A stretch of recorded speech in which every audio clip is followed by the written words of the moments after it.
What's true Halloween without sharing a couple of scary stories? Especially when it comes to truck drivers whose job is one of the most dangerous and mysterious ever. We don't want to tease you anymore, so we're starting now. Keep watching to feel that spookiness from the inside.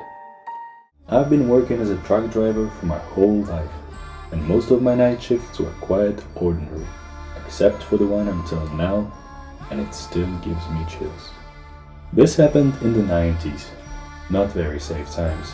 We, a team of 2 truck drivers, were on our halfway to Texas from Louisiana. It was already the middle of autumn. Along the side of the highway, forests blazed in the autumn colors of crimson foliage. The weather was fine that day, though the night was really tough and we both were exhausted. We decided to spend the night in the parking lot near one small village as there was no so-called equipped truck stops. We got to the place late at night. The parking lot was packed to the brim. The vehicles were right next to each other. All the drivers around us were sleeping, and our cabin was the only lightened up because we deadly wanted to eat something. While we were eating, there was a knock on the door from the driver's side. Well, my partner opened the door without even looking out. We saw a short man standing there and smiling. He didn't look suspicious at all. Everything was just fine. Every second trucker looks like that. He greeted us, and then he made a request. "Man, when you're in the town tomorrow, could you call my family if possible? To tell them that the truck broke down and my partner and I are delayed." It's needed to comment on that there were no cell phones on those days. Calling on the truck was a serious problem, so we promised him to do so and ask for a number, and the man was delighted. Nevertheless, he hesitated a bit and continued saying, "You know guys, I don't have a phone at home. The neighbors do. However, I don't remember their number by memory. Now I'll quickly run to our car, find a number in the notebook there and bring it to you. Our car is in a couple of kilometers from here, down that country road, in a clearing on the riverbank." We gave each other a puzzled look as there was a question in the air. What kind of nonsense is this? Times were turbulent then, keeping in mind the roads were wrong. Bandits were operating on the highway, therefore truck drivers always gathered in groups for the night to fight back together in case of an accident, or they simply spent the night in a paid parking lot. It was not clear to us what kind of stupidity, if it's possible to say that, it was to go to the wilderness to spend the night, to a place where even hares can spin the wheels at night. But after all, we didn't refuse. "Okay, come get your phone number. We'll be waiting for you." Well, the man was delighted. He turned around and ran into the darkness. We never saw him again.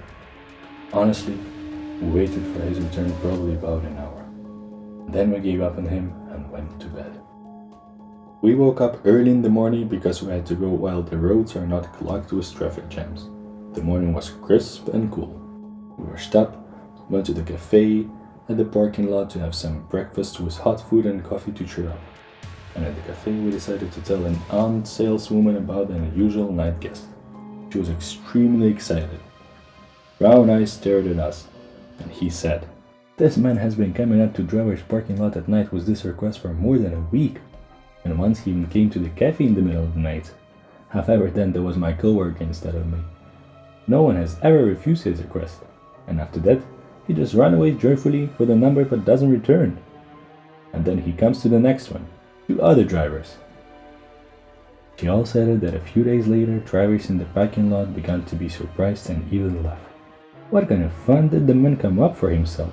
they kept asking. But then, in that place by the river, about which the short man told everyone, we found an abandoned truck. It was almost unloaded and disassembled with 2 dead truck drivers in the cab. Here, after the saleswoman finished telling her story, the 2 of us just broke down in a cold sweat and goosebumps danced down our backs. Silently reached the truck, we went off as quickly as possible.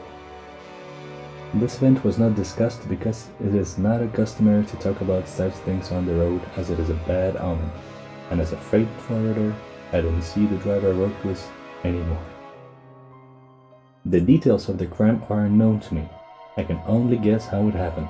Most likely someone got hooked on them on the highway, or they took someone as a traveling companion. And then they drove their truck into the quiet place with threats. The drivers were sent on their last journey, and the cargo was unloaded into another truck. The bandits were mostly interested in cargo and money. Trucks were usually burned, but not in that case. Our today's story comes to an end. We wish you a spooky Halloween and safety rides. Thank you for watching us. If you want to see more, don't forget to like the video and subscribe to our YouTube channel. See you. Till next time.